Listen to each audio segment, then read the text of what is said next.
either the kick goes below the bass or the bass goes below the kick. I personally don't necessarily believe in that. It makes sense, and sometimes I do that, but it's not always either or for me, to be honest. I try to just make sure that the two go together. It doesn't necessarily mean one is below the other. It just means that one of them is already sounding pretty cool, probably, and it's important for the song. The other one, maybe I have to reshape a little bit to make it work. Yeah, mixing, yeah, put totally. them together. I'm just saying, there's no such rule where you have to be like, oh, my kick drum is has the fundamental at 60, so I need to high pass my bass at 60 or 70. No, you don't have to do that. That follows into more myth than hack. This is the Self-Recording Band Podcast, the show where we help you make exciting records on your own, wherever you are, DIY style. Let's go.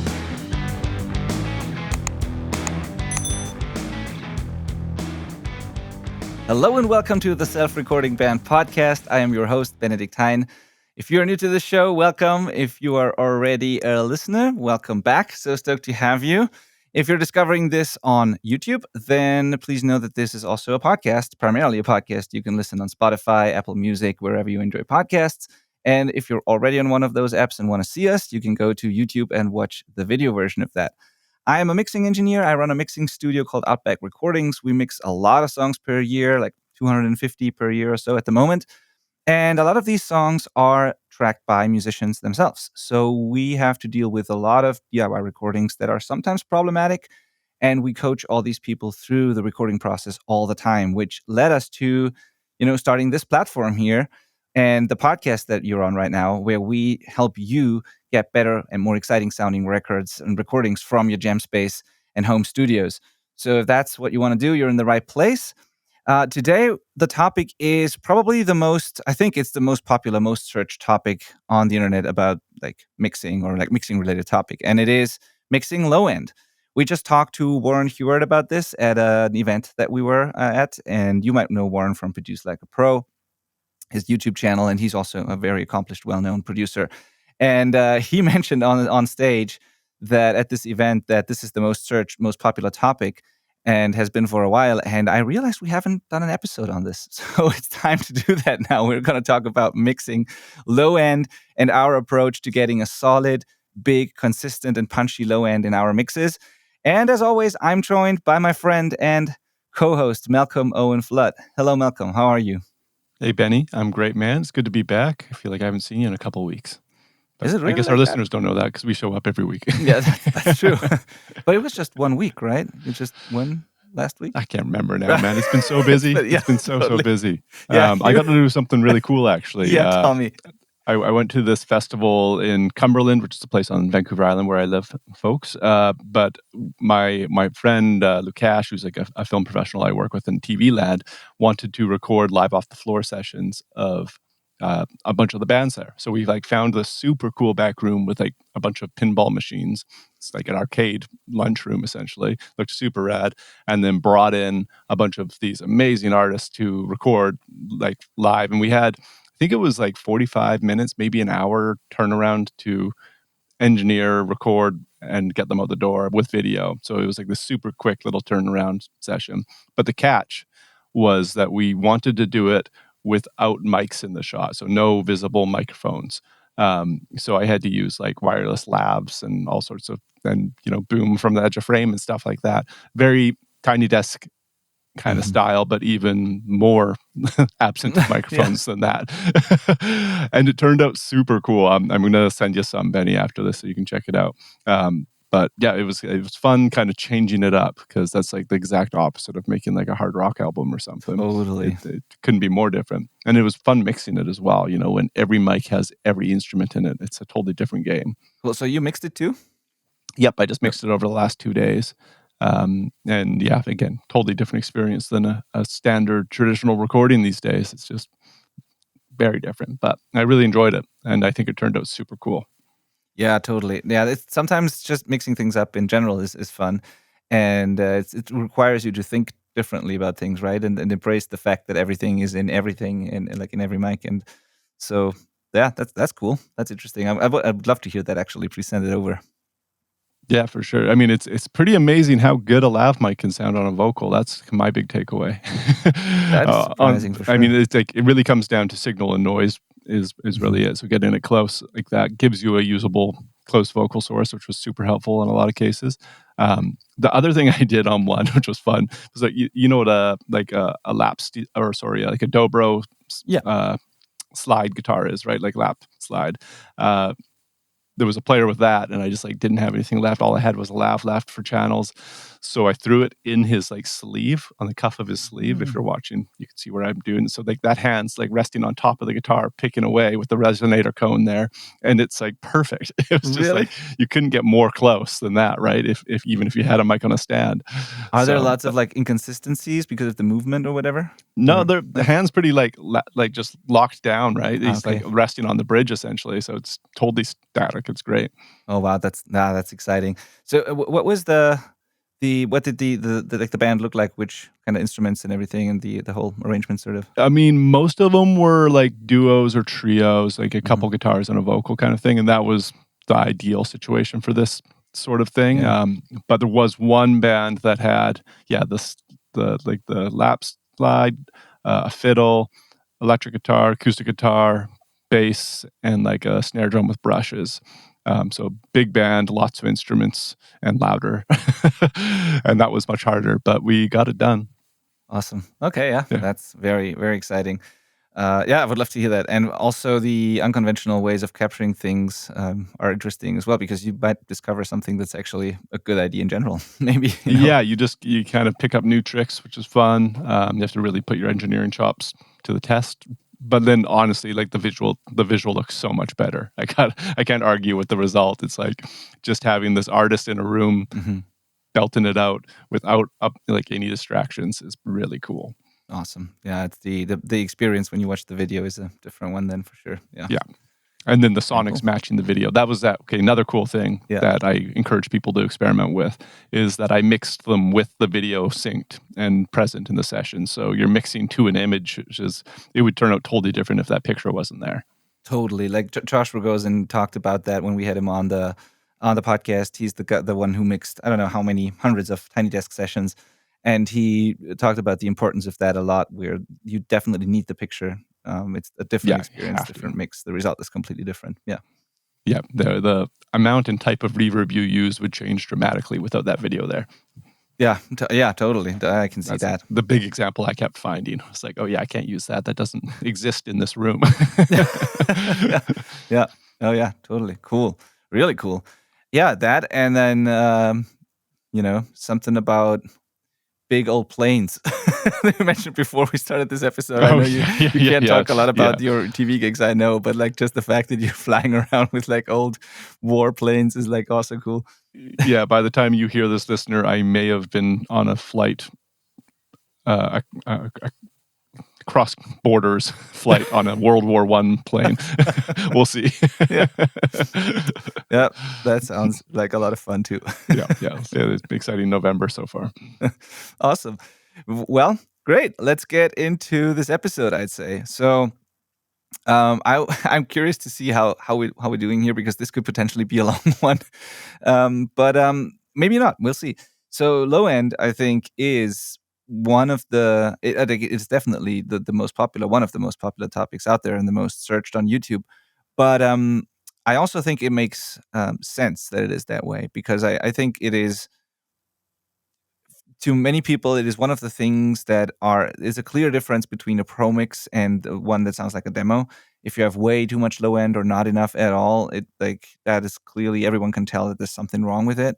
The way the song feels sort of depends on the low end a lot, and and I think it's also crucial to get it right so that your mix translates well to all kinds of playback systems, speakers, and devices. Because if you have way too much in a certain area, then it might blow up smaller speakers, or like it might distort on smaller speakers, or it might make your car doors rattle or sound weird as soon as the sub is going, or whatever. Like it needs to work on all of these things, and so getting the low end just right is very important. And it seems to be pretty hard to do. So a lot of people are interested in learning how to do it. So it seems to be something that many people struggle with. Why do you think that is, Malcolm? Why do you think this is such a popular thing that people search, and why do they struggle with that a lot? I mean, first off, there is like this untangible thing where when it's right, it just feels right, and when it's wrong, everything sucks. And not just the low end; it just like the whole mix falls apart. But I think the biggest thing is that if you are new to mixing and you don't have suitable equipment or a Mhm. suitable environment, you might not even be able to hear it at all. And that's kind of a big pitfall. If you don't have a decent set of headphones that you can really hear down that low with, and you're just mixing off some really cheap speakers and maybe in a room that is just not treated at all, you just can't hear any of that stuff. So how are you meant to mix it if you can't hear it? You probably don't even know it's wrong until you send a mix to somebody for some feedback and they're like, "Oh, your low end's out of whack." And then that's why this YouTube search comes up, because you're like, "What? I can't, like, what's wrong with it? I can't even tell." Yeah, you're totally right. I didn't even think about that when I made the outline originally for this episode, but then you said it, and it makes so much sense. Totally. Also, yeah, most people just when I look at the typical home studio setup, they have small near field monitors with 5-inch drivers or something. There's rarely anything below like 70, 80 hertz that they can really hear on those. And yeah, and then even if they can, like you said, the room is problematic. Even if you can hear it, it's not accurate at all in most cases. Like even really good, well-treated rooms have low-end problems. It's just normal to a degree. Mhm. Then you need to spend a lot of time really learning your system, and like so, the listening part of it is really a big one. So yeah, I agree. And I also think that there, maybe because it is such a popular topic, also there is such an insane amount of advice and like tricks and hacks and tools and tips out there on that topic that it's kind of just overwhelming for people at this Right. point. If you type that into YouTube, you'll find so many different, secrets and hacks and whatever that fix your low end. And then there's all kinds of plugins dedicated to just that. And yeah, I think it can be overwhelming and you don't know how to start and what to do. And many people then try to do all the things, which leads to more problems. So I hope we can make it a little more easy, a little easier for you, a little more straightforward. Because I really think, and I'm so curious to hear the things that you do, Malcolm, in the mix. But to me, it doesn't have to be crazy complex. Like I rarely reach for like very weird, like super complex techniques to get the low end right. I sometimes feel like I'm doing the bare minimum, but it seems to work. So yeah, I don't think it has to be that crazy, but we'll see. We'll see. I'm curious to hear what you're doing. Yeah. Well, and I think another really important point is that a lot of it happens in the capture, Yeah. which I think we have talked about in a previous episode. Um, but it's being able to hear it, making sure you get it right at the source, and then the multiple hundreds and thousands of different ways you can try dealing with it in the mix.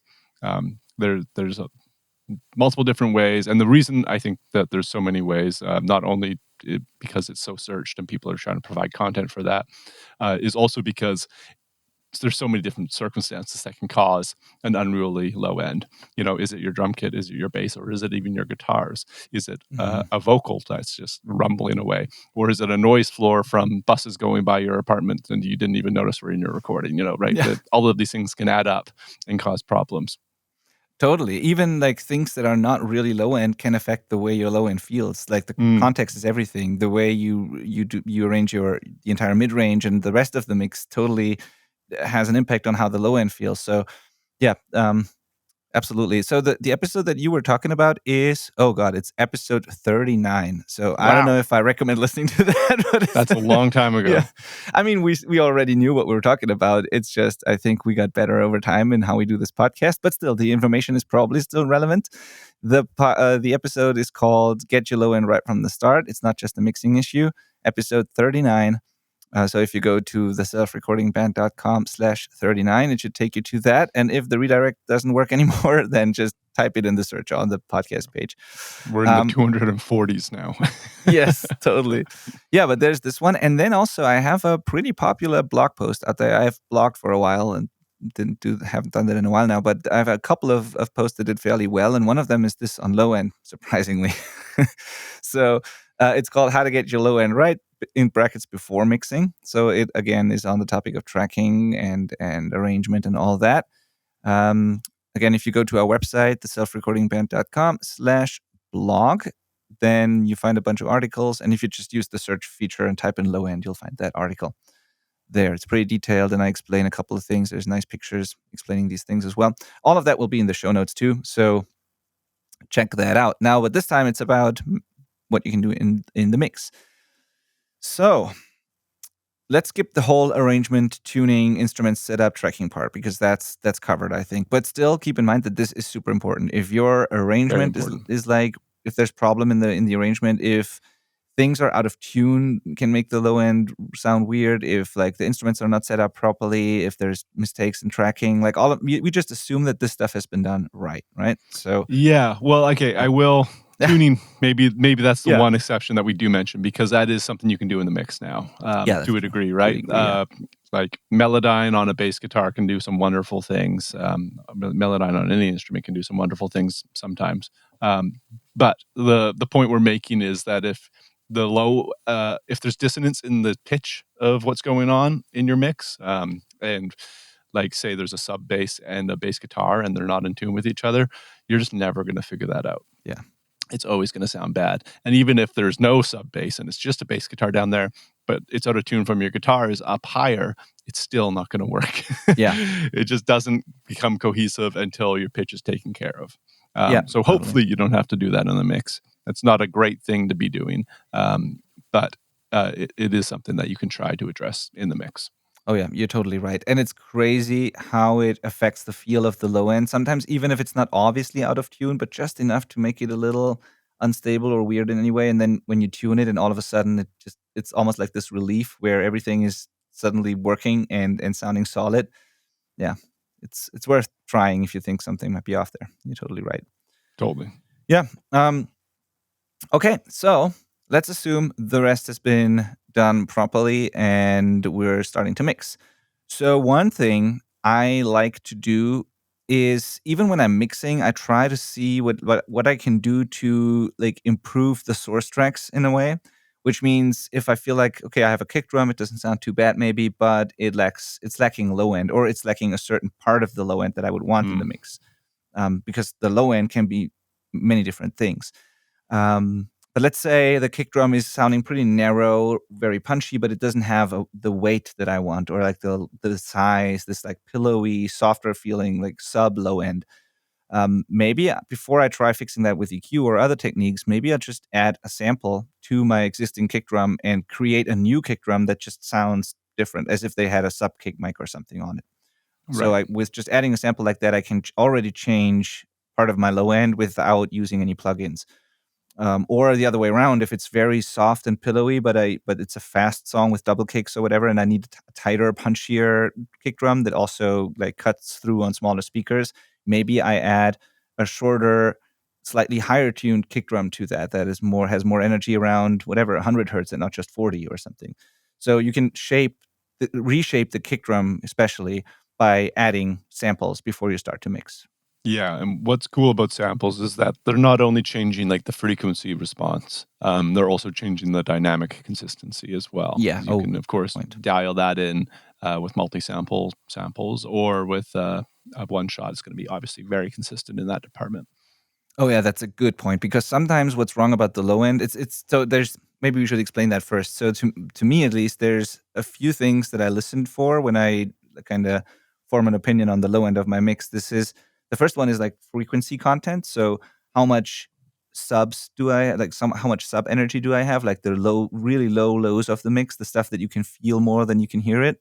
How much of like the punchy upper bass kind of stuff do I have? I always call it like the knock of a kick drum more than the softer, bigger sounding subs. How much of that do I have? So it's a frequency content, and then how the bass and the kick and all that go together.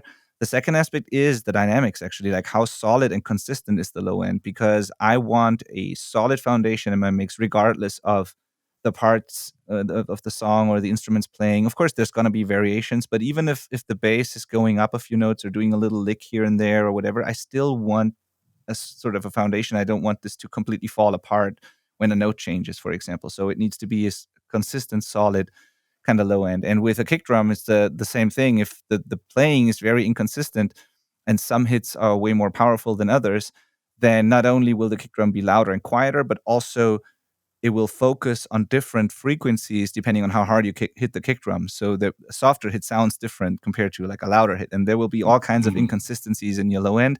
And with a sample, you can definitely even that out and still make it sound like a real drummer, but just a better, more consistent drummer. Yeah, yeah. They're powerful. Yeah. I wonder if there's got to be still people out there that think samples are illegal. But Yeah. there's less of them now than there used to be. Dude, definitely. I run a bunch of ads for our platform for the free stuff that I have, and it's funny in general that when you run ads to something that is completely free, like in our case, we have a free video guide that is an hour long, very detailed, comes along with a checklist that you can download. It's completely free stuff. Of course, we also sell products like courses and coaching and all that, but we have free offers out there that we spend money on, like promoting. And people take the time out of their day to comment on that stuff, but not only in a good way, of course, but you get a lot of hate comments on that stuff as well. And even though this guide is not at all about drum samples or even drums, it's on balancing and like the first sort of steps of mixing a song, I get comments where people see this ad and then they'll be like, yes, of course, just throw a bunch of plugins on there and some samples and then auto-tune everything. And there you go. Like, this is the new era of making music. And I'm like, none of that is in that video. It's the exact opposite of what that video is about. I know the video. Exact opposite, yeah. So I know that there are these people are out there, and they even comment without watching those the videos. But yeah, I can't help everyone. That's all right. No, exactly. So yeah, samples are not illegal. Definitely a great mixing tool. In fact, we have a whole episode on this. I think if you do it right, using samples and therefore having to use less crazy processing can sound more organic and natural 100%. than trying to completely change something with heavy EQ moves and compression and all kinds of other magic tricks. So totally, no doubt. The next one is something that I feel like that's another just such a missed thing for some people. But there's no mix I ever do without looking at the phase. And that means like double checking that everything that was sent to me is in phase. And the most typical situation of that is, of course, a drum kit where there's multiple mics recording the same instrument. That's where phase problems come up. But another huge one is when you get sent an amp and a bass DI. So two sources capturing the bass, and they're usually out of phase. Like just not really in a polarity shift way, but in a delay kind of way, where that neither position's very great if you're using both. So that phase problems, now you've just canceled out a bunch of your low end. You're not going to get your low end right if you're canceling it out through phase problems. So there's, all sorts of things. There's just flipping the polarity of one of the signals. There's time adjusting one of them, slip sliding it around to get them to be more aligned. I just downloaded the demo of Auto Align 2. Mm-hmm. Benny, do you own that? Nope. Oh my God, it's good. I've tried it on, I think it came out very early this year because I think I tried it at NAMM. Oh yeah? Okay, yeah. I had tried Auto Align 1 years ago. And I was like, it's cool, but it's kind of a pain in the butt. Like, it was just like the workflow wasn't worth it for me. I'd just do it manually. But I'm a full convert now. Especially on those live recordings I was doing where everything's in everything. It was wild how awesome it was at just like speeding that process up. Yeah. I'm so sold. Awesome. And I'll real quickly say, without getting into it, that not everything has to be aligned to the same starting time. You can have timing delays in tracks. Like room mics sound very different if they are brought forward to be aligned with the close mics than if they are delayed. And that's probably not the point of why you want those room mics, but it could be. So just know that you don't have to always bring everything up to be exactly on. But if you have to check everything to make sure there's no issues. That's really what it comes down to. You have to phase check anything that overlaps to make sure there's no huge issues that are canceling out your low end. Totally agreed. I would say it's not about giving everything the exact same starting point. It's about finding some relationship where that just sounds the best, whatever that means. Like, you have to find a good spot for the two to work together. And I'd say for most signals, a really good starting point, and often the best result, is time aligning them actually and making sure the waveform starts at the same time. At least it's almost never wrong if you do that. There might be a different solution that also works, but it's rarely wrong to time align things. with the exception of microphones that have a on purpose, like a different distance to the source. So let's say two mics on a cab, close mics on a guitar cab, you probably don't want any delay there. They are capturing the same thing from the same distance.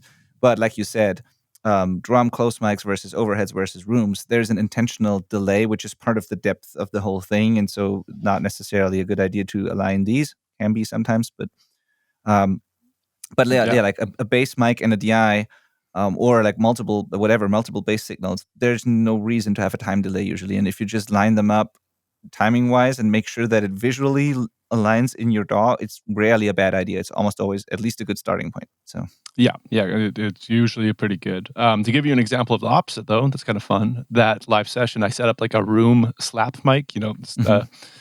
Condenser mic. I think it's the same mic that you're using right there. Is that your Slate mic in front of you? Yeah. It was that mic facing away from the talent, just getting like an echo back essentially. And it sounded really cool. But in a couple of the mixes, I actually delayed it even more. So it was already far away, so there was already a natural time delay in the recording. But then I expanded on that and added another 500 samples of delay to give it like a more Elvis-y effect, Totally cool trick. Yeah. So you can go the opposite way as well. But on the focus of low end, it's probably not that. It's probably aligning them so that there's as little frequency cancellation as possible. Totally. Yeah. I mean, it's off topic, but I have to add that, for example, Steve Albini, rest in peace, one of the things he was very well known for was his room mic or room sound on drums. And part of his technique, he shared that in a couple of episodes, like podcast interviews he's done and other interviews he's done. Part of his technique was although he already had a big room and the mics had a distance from the kit, he used to delay drum room mics by 20 milliseconds just to give it the extra slap and a little more even delayed. I mean, it's a powerful thing because the closer the mics are to the kit, the more low end you capture. But you would get less delay. So you can kind of get these really thick room mics and then delay them. It's not a bad idea. Yeah. All right. Back to the topic of low end, though. So everything that belongs together, make sure that the phase relationship is correct. This includes multiple kick drum mics, kick drum mic recordings plus samples. This includes various different bass signals you capture. Everything that belongs to one source, make sure it's in phase. Then there is a thing that there are mixed, like different opinions out there on this from people who all know what they're doing. So I think there's no right or wrong answer. I'm just interested in your opinion, Malcolm. When you have a kick drum and a bass, some people try to find a good phase relationship there.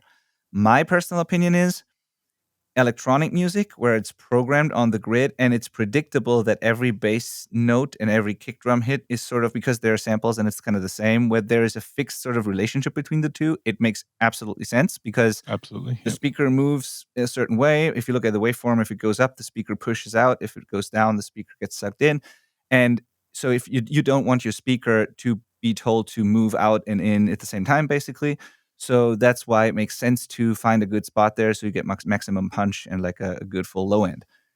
However, I've seen this advice also given on like rock band type of music where maybe I'm missing something, but just to me, it never really made sense. And I tried it multiple times, but it just never made sense to me because it's not a predictable thing that's always the same. If I play bass guitar and there's a drummer, yes, I try to play to the kick drum and all that, and hopefully it's tight, but it's the phase relationship is kind of all over the place. There will be one hit goes this way, the other hit goes this way. It's not this like always the same sample perfectly on the grid. So it's actually for me impossible to find a phase relationship between a real kick drum and a bass guitar performance. Maybe I'm missing something, but I don't care about that stuff with rock bands. I do care about that stuff with post-production elements, subsynths, programmed electronic music. That's kind of my take on it. Like, I have the exact same opinion. I tend to, when I'm listening to the drum kit, just flip the phase on the whole kit just to see which feels better, because in theory, the impacts are now getting pushed from the speakers rather than pulled. And then I just roll with that. I don't think about it again. But if I was doing, a song with like a sustained electronic kick and like a subsynth pad that were on top of each other, I think it would become much more important, where those two bass frequencies are living with each other and taking up the same space at the same time. So if they're flipped from each other, it's going to be a problem. Yeah, totally agreed. Okay, cool. So speaking of programmed stuff and that kind of thing, you can not only add samples to improve your low end or to change your low end, you can also program like a layer of synth bass. You can program an octave below your actual bass guitar, for example. Or, sometimes people just layer sine impulses. Basically, it's just a sine wave, a single note to a kick drum or whatever. Like you can also get creative with sub synth stuff that you program to whatever add what is lacking in your low end, what is missing. So that's a thing too.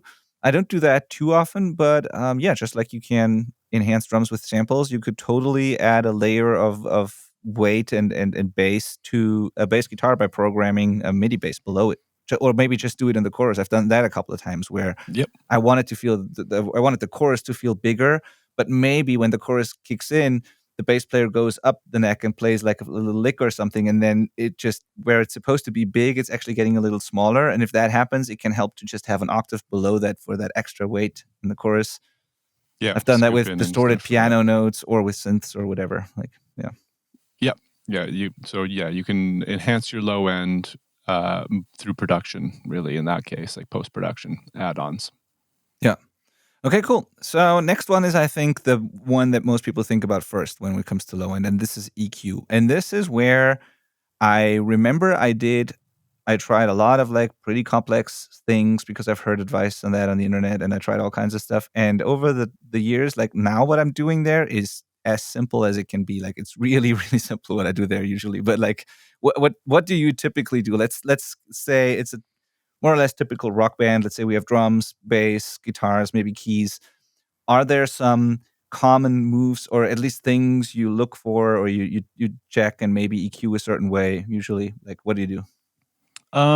Yeah. I mean, definitely, but it all is circumstantial. I don't know if I can Yeah, really answer this the way you want, but it yeah, that's fine. involves It's good. listening to everything and making sure that it really comes down to, is there something that I think instinctually I'm going to remove stuff first. So when I am soloing through tracks, if I'm like hearing just muck down there that is not going to be useful in any way, I'll probably carve it out. Mhm. Um, but if I am hearing something that's great down there, we'll start thinking about, do I want to lead into this and enhance it, right? As far as EQ goes, there's all sorts of boosting and cutting I'm doing, but it's not like there's no hard and fast rules. It's very instinctual, just based on listening to the track and then seeing what I can do with it. Okay, yeah, fair enough. I mean, that's the best answer always is like it depends and it's all about context. So that's actually really good. So for me, what I do is I listen to the kick and the bass first, and I try. So there's this thing you've probably heard it on the internet where people say either the kick goes below the bass or the bass goes below the kick. Hmm. I personally don't necessarily believe in that. It makes sense, and sometimes I do that, but it's not always either or for me, to be honest. But Yeah, what I same. do is same for you. Yeah, okay. Yeah, what I do is I listen to the two, and then usually like this tells me a lot about those things, and it gives me an idea of what is probably a good idea to yeah. Like okay, like I'll just start. So what I do is I listen to kick and bass, and then it can be that the kick drum, like I said earlier, is tuned very low and has the fundamental frequency, allowed fundamental frequency at whatever 40, 50, 60 hertz. And this is the focus. The focus of the kick drum low end is there, and maybe there's less around 100 or so. And then this could be the case. It could be the other way around. It could be that there's almost no subs in a kick drum. It's tuned rather high, or there's some other thing that causes that, and I have a relatively narrow, maybe it's a small shell or something. So maybe it's a punchy kick drum, and the focus of the low end is more around 100 and less at like 40, 50, 60. And then I look at the bass, and I also look for the same thing. Like, what's the key of the song? Is it a 5-string bass? Is it a 4-string bass? Is there like where are the root notes, the fundamental frequencies of those notes? Is the lowest octave really important? Like, do I care about frequencies at 30, 40 hertz, or is it not really that important? And so I just listen to those two things, and then I decide about like what is the most important thing that kind of drives the song. Is it the bass line? Is it the kick drum pattern? And where do they play? And then I decide where, like, if I want to change the focus of the low end of one of those things, or if I keep them kind of the same because they already work together. So this could mean that, let's say I have a bass that is in a rather heavy song, for example, that I do a lot of that stuff, or like many modern rock things as well. The bass could be recorded through a cab. It could be a little distorted. It might not be a super subby kind of bass, but more of a, yeah, like a tighter, a little more dirty bass. And if you record through a cab, there's going to be roll off anyway in the low end. So maybe the bass is already focused around whatever 100 hertz and doesn't have the ton of like subs. So maybe that's already cool, and I think it's a really good sound. And then I have a kick drum that's, reasonable size shell, and it's tuned fairly low, so I have a lot of weight at like 50, 60, perfect. And I can already find a good relationship there. The kick will fill in the subs and have some weight. The bass will be up there. But maybe if the kick drum is also playing where the bass is, and I feel like there's a conflict, doesn't always have to mean that there's a conflict, but if I feel like nothing is really doing, like I have nothing that fills in the subs, the really low stuff, but I want that there, and I want more weight overall for the mix, I will oftentimes reshape the focus of the kick drum low end, which means I will carve out whatever 100 in the kick drum, boost 40, 50, whatever. Might even try and tune it a little lower. You can do that after the fact as well, or add samples, like I said. And I try to shift the focus, the focal point like of the kick drum more towards its fundamental and away from what's usually an upper harmonic at around 100 or so. So I try to just make sure that the two go together. It doesn't necessarily mean one is below the other. It just means that one of them is already sounding pretty cool probably, and it's important for the song. The other one, maybe I have to reshape a little bit to make it work.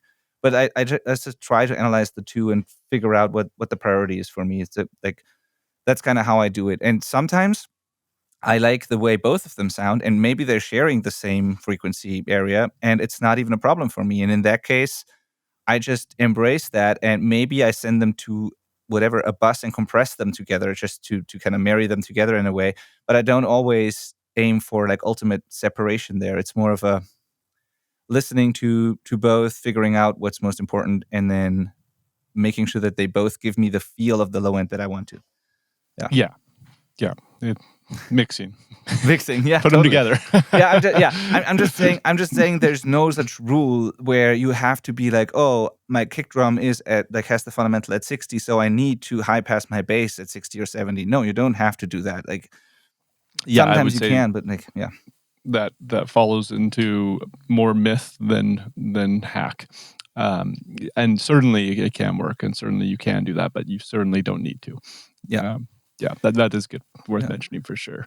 The next thing being the dynamics. I think that is a huge part of controlling low end, because bass guitars in particular, they can just resonate so wildly different on different notes, where you play like the open string and it's one like volume, and then you play the third fret and it just gets twice as loud, or maybe vice versa. There's this huge lack of consistency along that instrument often. And I don't know if that's the instrument itself or the players or the recording chain or what, but it seems to be a problem. Yeah. So it's something that I spend a lot of time is leveling out the low end instruments. And for our types of mixes in the rock world, it's usually the bass guitar and the kick drum that are the biggest focus. But the low end, the guitar can also be unruly for sure. 100%, yeah.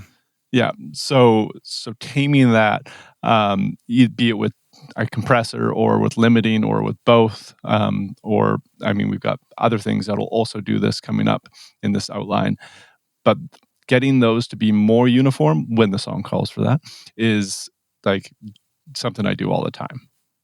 Yeah, totally. Actually, in my case, in various places across my mix, like I have tools on buses and individual tracks that all do a little bit of that, but ultimately the goal is to get it very consistent. And it's sometimes funny when I do the mix walkthroughs in our coaching program, for example, and I go to my bass bus that I have, and then I look at the meter and I realize that it doesn't move at all anymore. It just stays there pinned all the time. It still sounds good, but like you can get it to a point where it's the same type of low end energy all the time.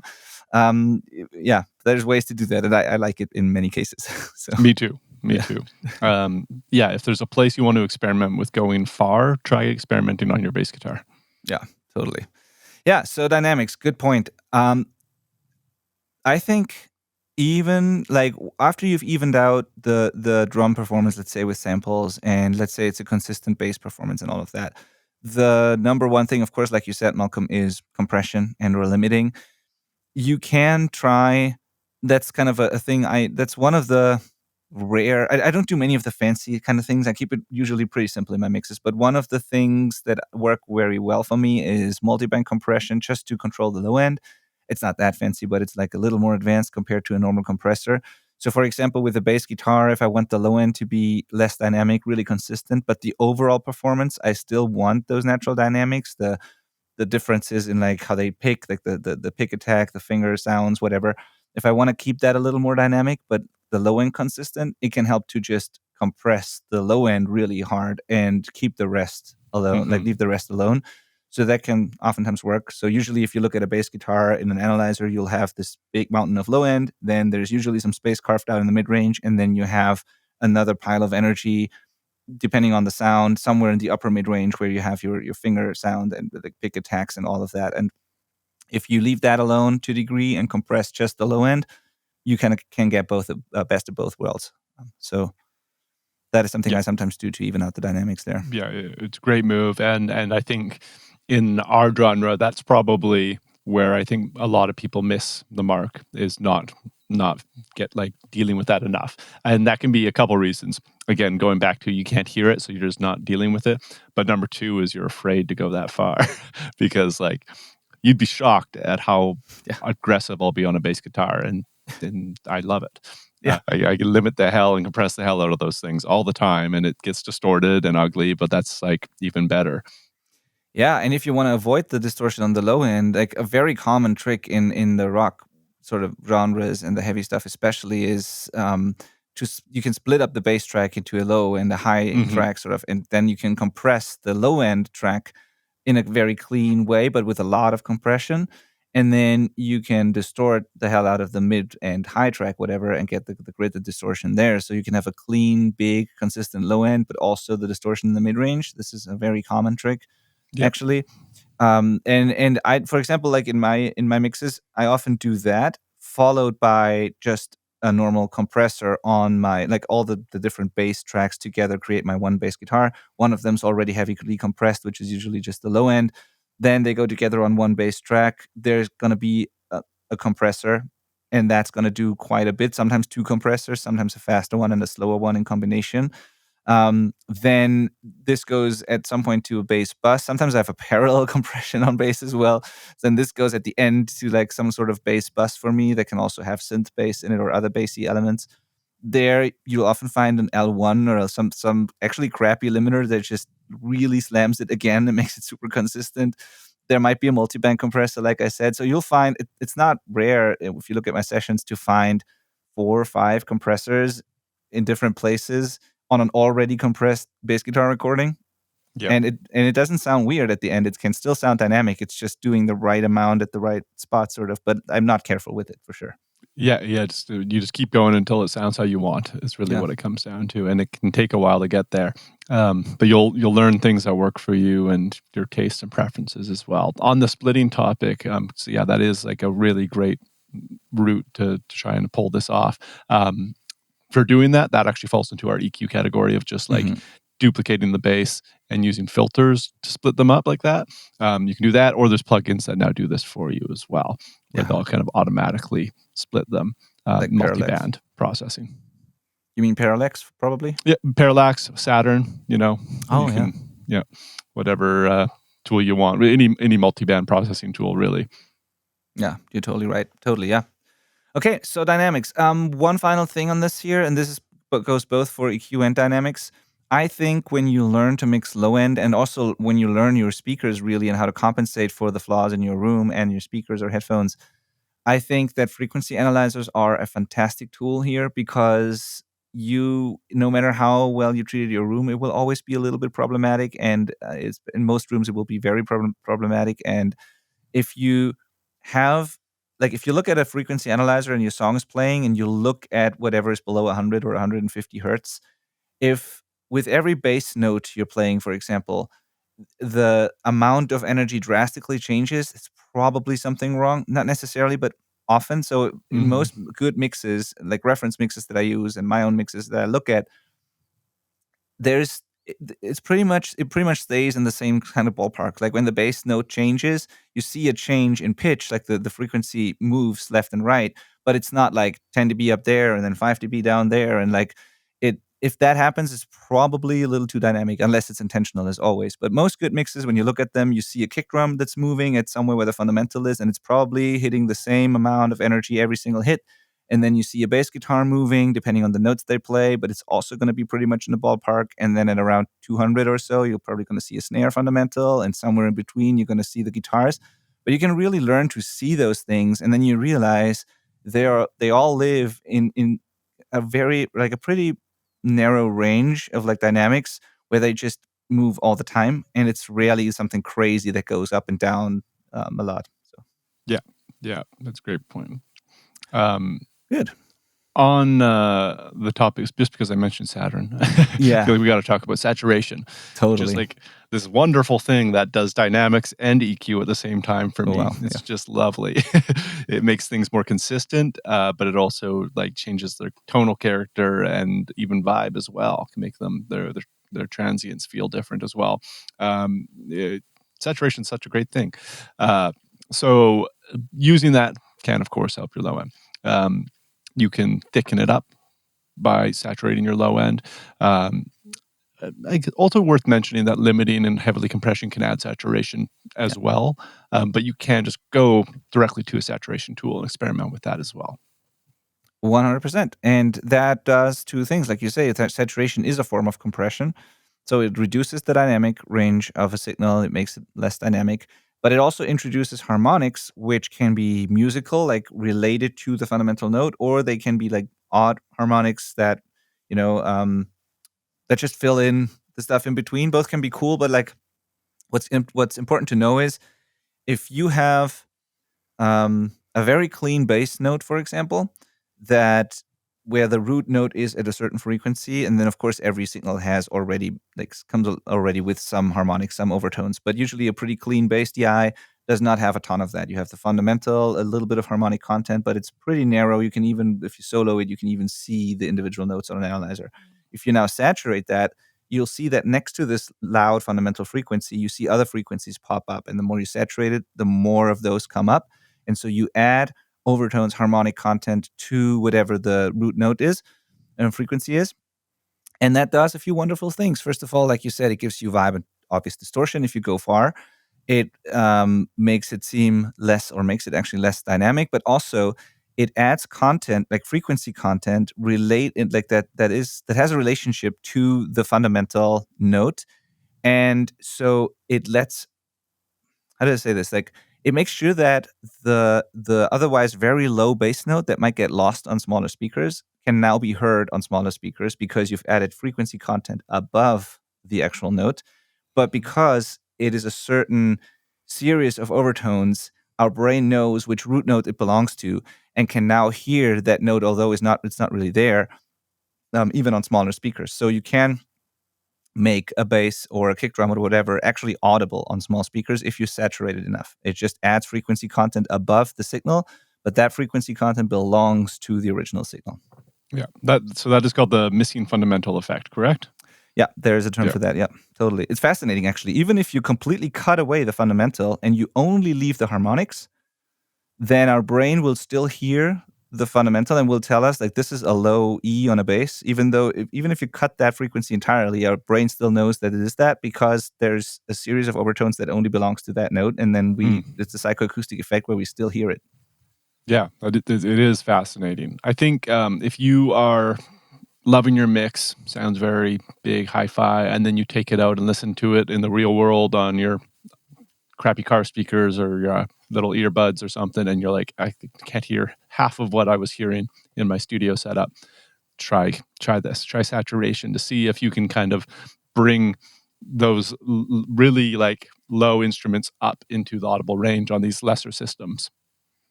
Yeah, totally. And also, it's just fun. We both love to distort things, and it's just, you get some extra character and vibe. And it can go both ways. It can make things more audible, like we just said. It can also sometimes Sometimes you have to play around with it a little bit because it can also make things worse. When you saturate a kick drum, for example, it can be super cool, but sometimes it also can sound a little boxy and cardboardy because then a weird like mid-rangey frequency comes up that you don't want. And so sometimes the move is to saturate a lot, then find the one annoying part of it that you don't like and cut that out again. So it becomes this combination of saturation and EQ often for me. So the more I saturate with bass, the same thing, the more I distort a bass, the more I find myself cutting 300 or 400 just because that area starts to creep up and become really loud the more you saturate it. So this balance. Yeah. And you can really make things too far. You can go too far. You can make things muddy. You have to be careful, of course. It's really with all processing, you can go too far. Yeah. But it is worth learning. Yeah. And I think it's one of those areas you said before, Malcolm, that people are too careful sometimes with compression. I think they are also like absolutely too careful with saturation and distortion.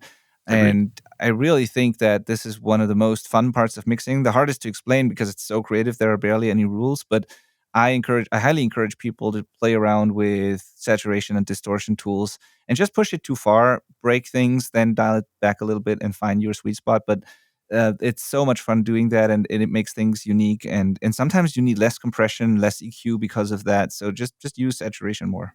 Yeah, I totally agree. Unless you are a guitar player dialing in your rock guitar tone, then you're using too much distortion, probably.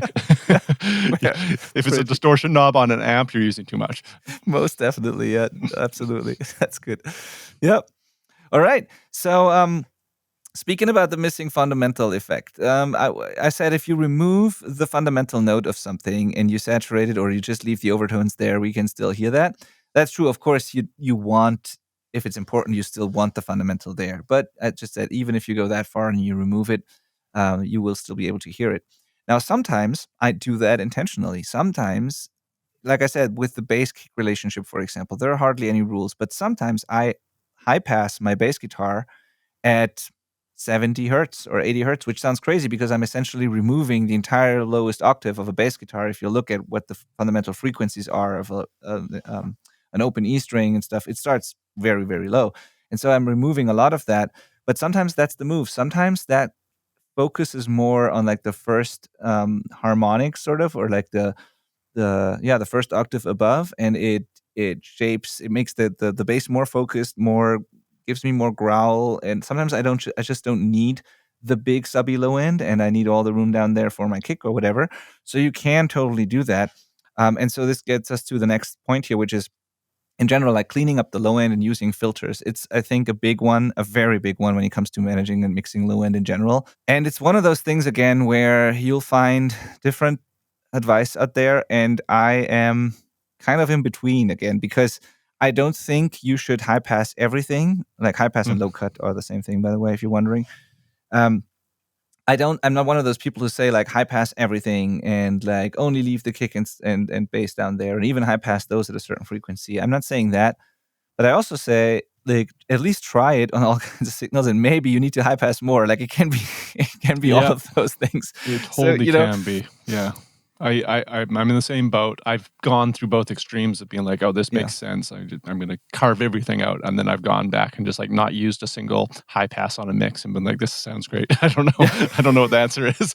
And I think that is the kind of solution. It comes down to, I think it's very arrangement driven and how much you can fit down there. And lately I've been tending to not high pass as much to try and get a lot of information down there and just try and be bigger. But like on my last mix, I definitely struggled with it and I had to go back in and carve some stuff out to make room. But I think I'd prefer that, working slowly towards the destination rather than going too far and not even realizing you've lost out on a lot of low end. Totally. And I think there's two reasons for why people use high pass filters or low cut filters, whatever you want to call them. The first one is to just get rid of stuff that's not part of the signal. So you kind of listen for, where does my signal actually start? Where is the lowest useful, content in my kick drum or the bass guitar or the guitars, whatever, and then cut everything below that, even though you might not be able to hear it, but maybe you can feel it. Maybe it eats up headroom. It's still energy that is there. And so the reasoning behind this, and many people recommend it, is to just cut everything that is not part of the signal anyways, and is just eating up headroom and using up energy for no reason. So this is the one thing you can do. like I said, it can work. I'm not always a fan because the filters themselves have effects on the signal, and sometimes you want that extra weight that you can feel. So it can go both ways, but it's worth trying. But just so you know, this is the one way to go about it. The other way, though, is a more creative one, and you can actually get a better low end balance and separation and overall shape the feel of the low end if you actually dig into the signal more and reshape the low end with filters. So, for example, if Mm. I have a kick drum again that feels a little too long and out of control, and I want it more punchy, more focused, you can try using whatever a transient designer, make it shorter, or you can try using a gate and shape it, or you can just filter out a bit, like a little bit of the subs and focus it more on the upper part of the bass. And oftentimes that tightens it up really and shifts the focus and makes it, yeah, punchier and shorter feeling. So that often works for me. Same for the bass. Sometimes with guitars, I really go further than like I don't just cut whatever's below the guitars. I cut into the guitars to a degree if I think it's just too much and there's too much overlap with my bass. And maybe I automate that filter for when the guitar is on its own without a bass. I might move it Hmm. down a little bit, and then when the bass comes in, move it up again. But sometimes it's just too much, even though it belongs to the actual guitar. But you can really creatively shape the low end with Yeah. filters and change how it feels. Also, the slope of the filter. The steeper a filter is, the more it resonates.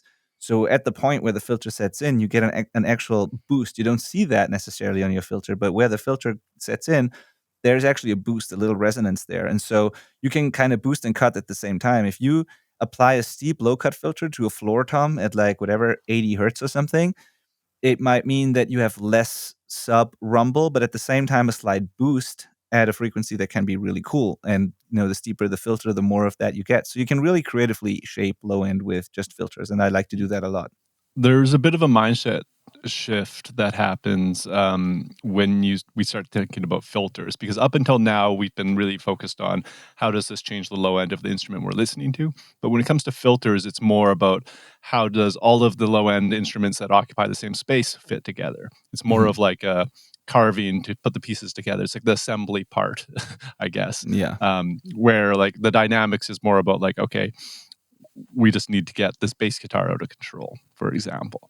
And that's not like a hard and fast rule either, but that seems to be where both our brains are going with this. Yes, absolutely. It's about context, but it's also about shaping the low end of the individual instrument for me with the filter. It can go like both ways. I'm Mm. just saying that oftentimes a simple low cut is really all I need in my low end, and I that's why I said in the beginning I keep it fairly simple because I know we've given you all these different things now that you could do to the low end, but in reality I rarely boost in like I will boost the fundamental of a kick drum maybe, but on bass guitar, for example, it's rare for me to boost anything really. I filter out or I shape the low end with a filter the way I want it to. I compress a lot, I saturate, and then maybe I use a very broad shelf to bring it up overall after I've made it more consistent. But it's very rare for me to boost certain frequencies, for example, in the low end, because also that means I'm boosting certain notes and certain notes get louder than others. And Hmm. my goal is to make it more consistent. So in general, I'm EQing. That's what I'm saying. I do very minimal EQ moves in the low end. And if I EQ, it's mostly filters and very broad shelves to overall get more or less low end. That's kind of the thing that I wanted to get across here because I see a lot of people do these crazy moves in the low end and they boost 10 dBs here and then cut 15 dB next to it. And Right. I used to do that as well, but I don't do it anymore as much, honestly. I try to keep things very consistent. I try to shape it with filters, make space for everything as much as I need to, like in context of the whole mix. Then maybe give me overall more or less low end, but that's basically it. And filters just became more important for me lately to do this. And Cool. so, Now, we can't talk about filters without talking about mono low end, oh yeah. which is another. Some people will tell you have to mono your low end. Some people will tell you absolutely should never do it. The answer is, of course, in the middle. The advantage of mono low end is that you can have louder mixes. Mhm. Limiters can just handle it better when it's the same low information coming out of both speakers. It's not trying to do two jobs at once. But sometimes wide low end sounds really cool. So you just have to be careful there. I wouldn't do it as a rule, but you can experiment with that because it will make it easier to control. It will sound tighter in the low end if you mono your low end. How to mono your low end? you can get a EQ that can process just the sides and high pass filter out the low end. So you're just leaving the mid information essentially. That's one way of doing it. There's of course also plugins dedicated to this exact purpose now as well. Or pan knobs. You can send mono instruments to a mono place, and that will also have an impact on how stereo your low end information is. Yep, absolutely. I think that probably goes too far. But yeah, I totally agree. Like getting stereo information out of the low end and making sure that if there's stereo information, it is in phase is critical. I was just about to say, I don't know your opinion on this, but like when people use a subwoofer in their configuration in their home studios, sometimes I see this can lead to problems because basically you're monoing your low end or like the very subs of it at least all the time by default. If you go to a subwoofer, like if you have two speakers but one subwoofer, it all automatically makes them low end below a certain frequency mono, puts it to the subwoofer, and then and if there is like a problem between left and right, you don't, or if there's stereo information that you don't want, you don't necessarily hear that. But yeah, I mean this is already a little advanced, I think. But this is the reason why mastering. Yeah, but this is the reason why mastering studios typically use two subwoofers, like stereo subs, because then they can also have an opinion on the stereo information in the low end. For the mortals out there, headphones are your friend. Exactly. Good headphones. Exactly. Yeah. This is very important, by the way, to make sure that the low end is in phase and there's no excessive like stereo content, or ideally no stereo content at all in the low end, is when you go to vinyl. So a lot of bands these days, again, do vinyl. I do it all the time for bands. My own bands do it. And a cutting engineer will do that for you, though, when you send it to a plant. But it's still good to have a mix that already works. So when I do vinyl masters, I sometimes, or oftentimes, mono everything below 80 hertz. It's called an elliptical EQ, and you just do that. And so, that's just a side note for the people going to vinyl. Yeah, and there are absolutely cases where I love that sound, where I'll go heavy on a mono low end, and it just like the guitars live on their own on the sides now more, and it's like a metalcore kind of sound to me, that sound. I think it can be really cool for the right mix, but also sounds totally like weird on other things. Totally. And I've seen the opposite as well, where in electronic music that is not meant for vinyl, sometimes is, but the type of stuff that is not meant for vinyl maybe, and purely electronic music, I've seen people get creative with out-of-phase bass content on purpose as well, where it might sound a little weird, but it can be an effect. So again, there's no rules. And what matters is that it's intentional, right? So good point. Yeah. Okay, so and then we have, like, for all these things that we mentioned, and just to quickly sum it up, we mentioned phase, getting first of all, getting the tracking and the arrangement right. We mentioned improving the source tones through adding samples or programming synth and stuff like that. Then we mentioned phase, of course, and then we started going into the typical mixing techniques, which are EQ, dynamics, saturation, filters, cleaning up low end, and that kind of thing.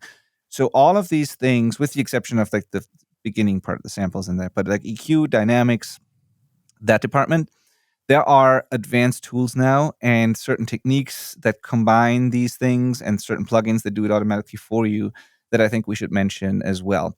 And I think if you've done all the things we've now talked about, you should be able, with all these tools, to get a really consistent, like solid, good low end already. Because there was a time when the newer advanced tools didn't exist and people still made it work. It can work, and you don't have to have the latest, fanciest plugins. You don't have to try crazy sidechaining techniques and all that. I see that people go to that stuff all the time when they search for that information on the internet. But if you have the basics down with like EQ, compression, saturation, filters, a good balance, good source tones, this is really the bread and butter, the stuff that you need every day, and that gives you the best results. So, but still, there are tools that can make your life easier, and even better if you still know all those basics, because then you can also use these tools better and more intentionally. I just want to say that. Yeah, agree with all of that. And yeah, there's things I'll mention here that I do pretty much every mix, but there was times when I didn't, and I still got the result, Yeah, and now you know those tools, and you know how to use those tools even better because you understand what they actually do, right? And why you want to use them. Yeah. So the first one is not really a tool, but it's like sidechain techniques. Yeah. Electronic music made that really popular, and for some reason now everybody thinks you have to do that on every song in every genre, which is really not the case.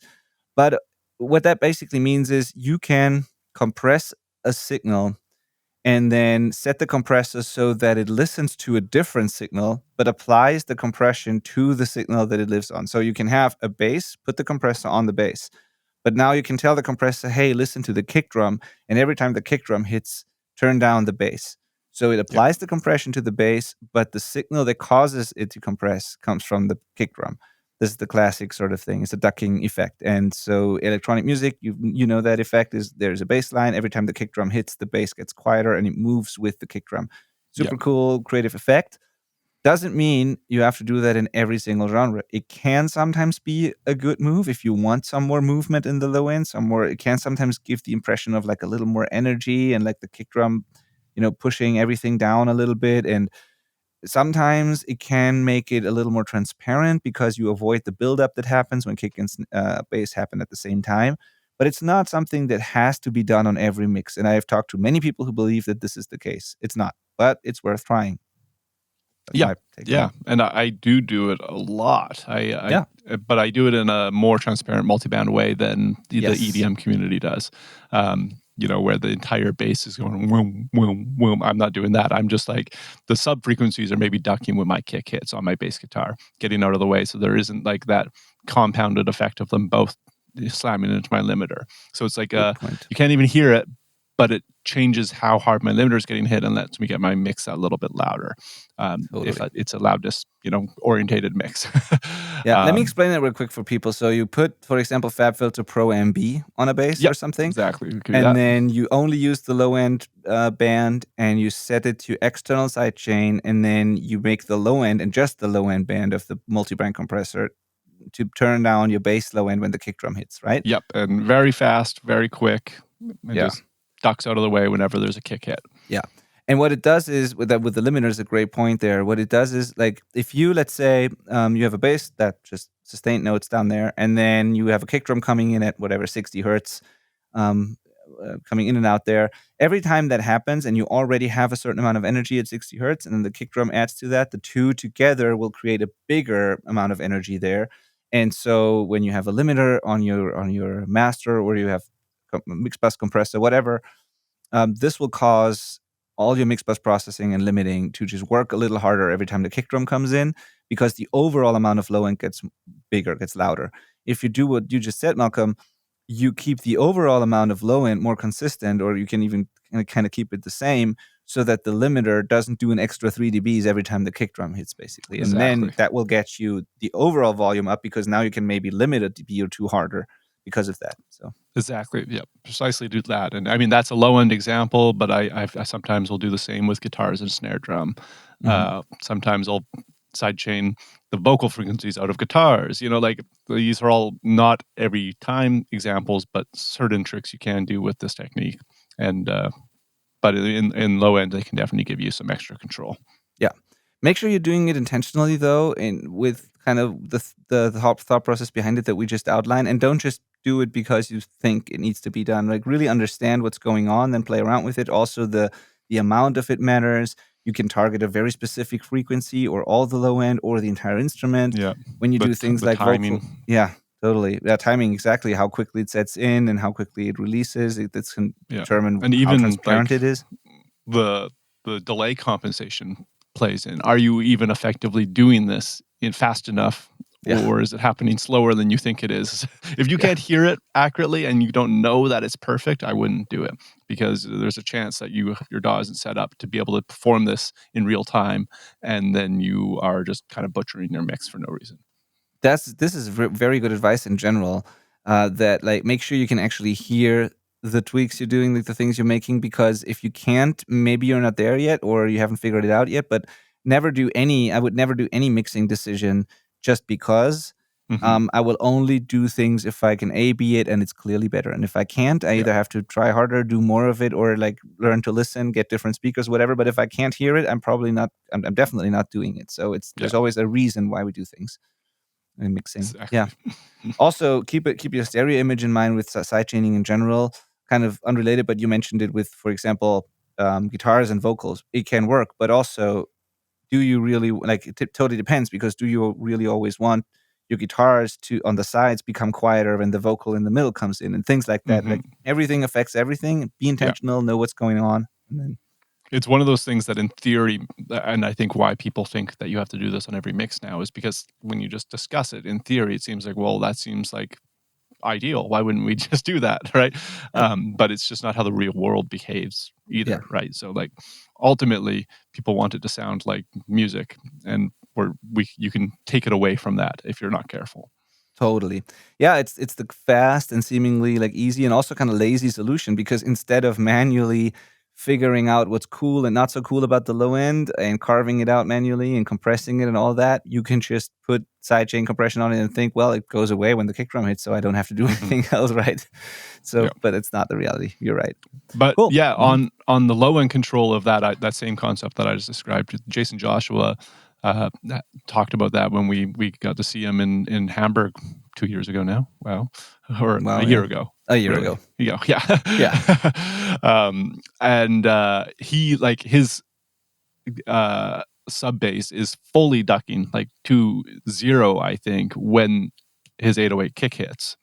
So it's like it's a full disappear, but it happens so quick that you don't hear that because the sub kick instrument replaces it and our ears just fill it in. So like that's a much more extreme example of doing this, but like fully creates headroom for him. Yeah. Yeah, totally. Totally. And it's about being intentional. If you can take it that far and it still sounds transparent, go for it. And even sometimes if it doesn't sound transparent and you like the sound, it can also be cool. So, for example, I like with heavier stuff, I like the feeling of like being in a small club with a struggling PA system and like lots of volume, and it's everything's that's just blowing out a little bit. And if and sometimes a little bit of sidechain compression, especially in the low end, can give me that. When every time the kick hits, it feels like it pushes away the rest of the band, because that's what happens when you have a struggling PA system, sort of. And like this is the kind of vibe I know from like small hardcore punk shows and stuff like that. So you can get a lot of energy and things like that with that as well. So Yeah, can get creative there. totally. So things that do it for you.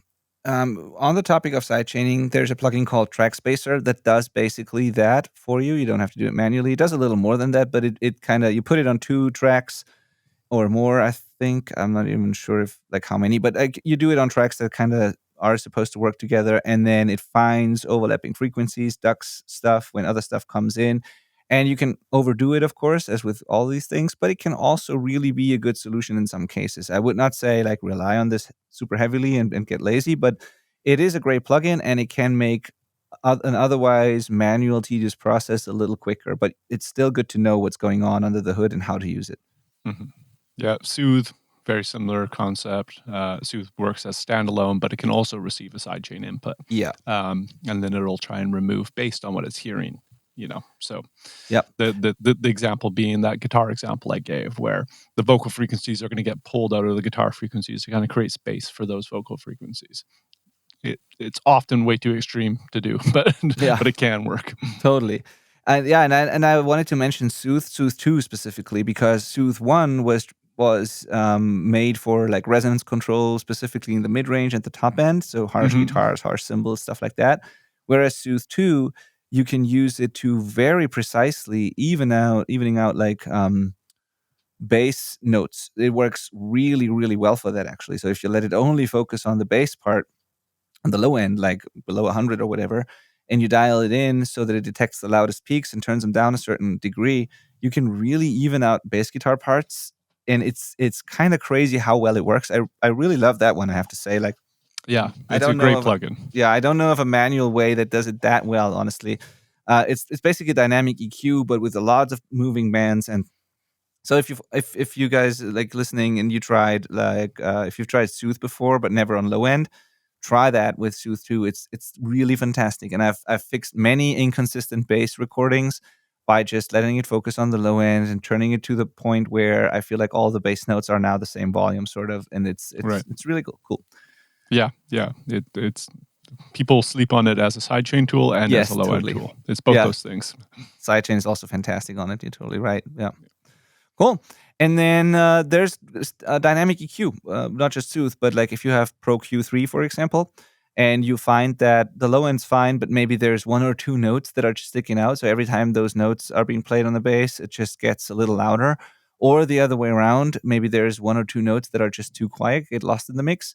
You can identify those frequencies that belong to those notes and then just boost or cut them every time they happen, and like do what I just explained with Soothe, just manually. Like super easy thing to do if you have a tool like that.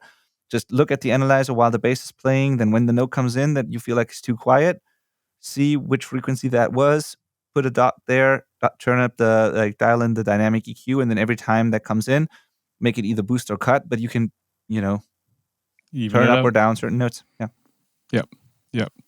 Yeah. This was a long episode, I think, wasn't it? Yeah. or over an hour for sure. Yeah. And that's like, there's so many different ways to do this, right? So I think the takeaway is that you have to spend some time learning these different tools, because the reason there's so many different ways to do this is because different problems call for different solutions. So dynamic EQ might be the solution for one, because we just need to even out some notes, but maybe it's just too dynamic of an instrument. So that's where compression comes in. We have to kind of become masters of all of these, and then be a Swiss Army knife that we can apply to fix our low end in every mix, because it's going to be different song by song. Very well said. Yeah, that's really the a good summary, a good way to sum it up. So, and the thing is, you said you have to learn all these things or become like a Swiss Army knife type. But like, the thing is, once you know all these things, it becomes surprisingly easy to do it actually, because you only ever need a few of those, or it's not that you need all those all the time at the same time. And it's like, I think it's just so hard for people when they don't know what they're doing actually and why to do certain things. But if you know all these techniques, then you'll find yourself that you find that sometimes a simple high pass, maybe one EQ band, a compressor, and the right amount of saturation, and you're there. Sometimes it's less than that. Sometimes you need something like Soothe, and it's there. But it's very rarely it is something crazy complex for me.